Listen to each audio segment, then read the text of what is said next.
Hello mga manay! So ito nga yung lulutuin natin. Ayan yung kalamansi natin. Hindi na tayo bumili dahil meron tayong factory ng kalamansi dyan. So itong luto kong to ay tsamba lang din. Napanood ko lang yan. Gagayahin ko lang. Pero ang marinate niyan ay parang pang barbecue. Siyempre, lagyan natin ng Sprite. Yung Sprite, binawasan ko na yan. Ininom ko na. Lagyan natin ng ketchup ng kaperanggot. Ayan, para tapik-tapik natin sila mamaya. Kamay-kamayin. Ayan nga, sinaed natin ang husto ng walang masayang. At lagyan natin toyo, pampalasa. So, ayan, imamarit na natin konti tapos iluluto na natin yan. Siyempre, wala naman akong ihawan, kaya kamay-kamayin ko ta. May ihawan pala ako, kaso tinatamad ako mag-ihaw, kaya style pritong gagawin ko dito mamaya. Ayan, kataw-katawin muna natin, kataw-katawin. I-marinate natin. Parang nilalagyan pa to ng bawang. May nakita ko nilalagyan bawang. Kailangan ko pala lagyan to ng bawang. Ito na nga yung bawang. Ilagay na natin. Nahuli yung bawang. Sinunod ko na lang yung bawang. You know, style barbecue to.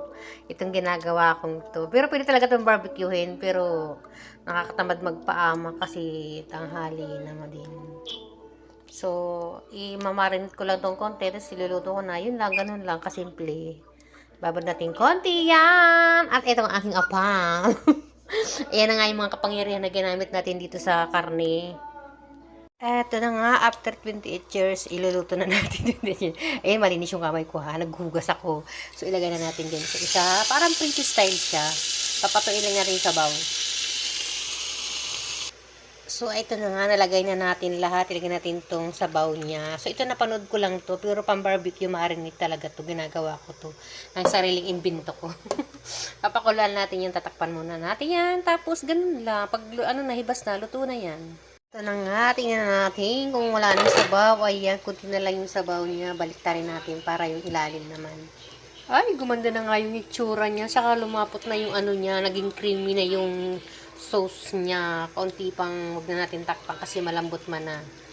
Papahibasin pa natin ng konti. Ito nga, luto na oh. Ayan. Para na siyang malagkit na yung sarsa niya.